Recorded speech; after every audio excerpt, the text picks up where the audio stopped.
We're at the Cancer Control Society conference. Can you talk about your experience with cancer and how much you see in patients?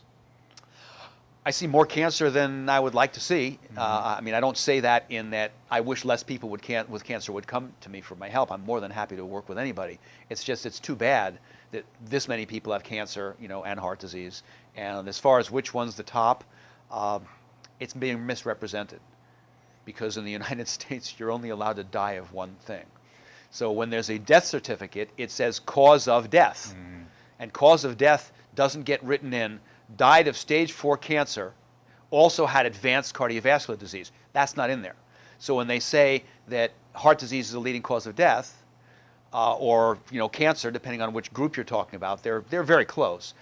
The truth of the matter is, lots of people that die with one have the other, and it's Right. which one that they decide to make the cause of death. But as far as what do I see, um,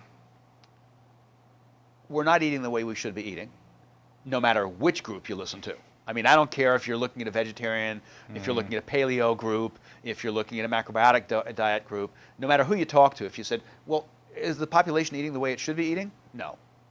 And everybody will agree with some things. Everybody will agree that we're not growing things correctly. So whether we're talking about birds or fish or mammals, or whether we're talking about fruits or whether we're talking about vegetables, the amount or percentage of those that are being produced in the way they should be in order for them to be healthy so that any animal eating them would be healthy is not happening. We shouldn't have the word organic. There was no organic 200 years ago. Mm. Everything was organic. We hadn't developed chemical fertilizers yet. From what I was told, and I'd love to read some of the historical books, that when people were coming across the country, they would live in a place for only maybe 2 years, after which the things they were planting would no longer be healthy. And they didn't know all sorts of methods of working on that at the very beginning. So they would simply move and maybe not go that far away until the soil, where the soil hadn't been depleted yet from their crops, and now everything's healthy again for a couple of years. Well, we just put all sorts of chemicals in, but the chemicals that we put in, unless they're organic manures and dehydrated fish and all sorts of other different things, we're putting in those chemicals, NPK, it's the three numbers that are on every bag of fertilizer, which represent nitrogen, potassium, and phosphorus, Mhm. the amount of those chemicals that will make the plant look good.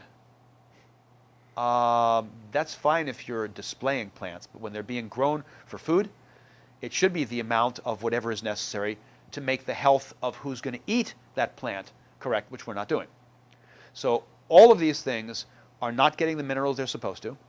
We're putting poisons all over them.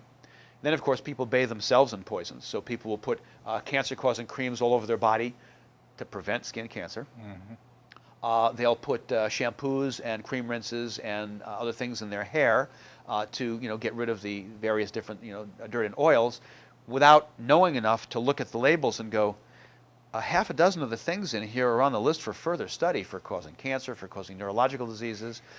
We put automatic poison dispensers in our homes. You plug them into the wall, and X number of times an hour, they display Mm. or emit a small amount of something to make your room smell better. Because we have the idea that if the room doesn't smell good, putting another chemical on top of the one that didn't smell good somehow makes it healthier for us. So we are so overloaded with poisons and so consuming of foods that were not designed to be healthy, they're just designed to look good, that the body can't take it. And cancer is one of the main things that happens from all of these toxins coming in. We got Mhm. major poisons coming into the body. Plus, our body produces toxins. Actually, if you look up the word toxin, it's referring to something the body produces. So it should be poisons and toxins. I use Mm. them interchangeably because the public thinks of them interchangeably. So if we can't get rid of all the toxicity in our body, and we've got toxicity and poisons coming in all the time, and the foods that we're eating don't supply the nutrients they're supposed to support the body's ability but to both do its job and to help the kidneys and liver, which are our main detox agents, to do their job, or detox organs, what ends up happening? Neurological diseases because the poisons build up, cancer because the immune system is depressed, major emotional problems because of overloads of different poisons and not enough different nutrients. And so we are causing probably the vast majority, if not all, of the cancer that we're having to treat. And even if you go to the places that I don't love, like the Centers for Disease Control, CDC, that had the nerve a number of years ago to change their name to the Centers for Disease Control and Prevention, when they don't know what prevention is. They call a mammogram prevention. Mammogram prevention, let's see. It found cancer, okay, it didn't prevent it. It didn't find cancer, okay, it didn't prevent it. So I'm not sure how that's preventive. But between them and the National Institutes of Health and all these various different institutions, some of these groups, including CDC, including some of the cancer groups that I don't like, will freely admit that one group will say 40 to 60% of cancers are preventable. Another group will say 60 to 80% of cancers are preventable. But are they trying to educate the public in how? No, there's no money in it. So they'll say that because it's a question. Well, how many of cancers that we have these days are actually preventable, could be prevented if people stayed away from the various things preventing it? Oh, we believe it's, and they fill in the blank. But then look and see, what are they doing to educate, to get people to do that? Oh, people won't do that.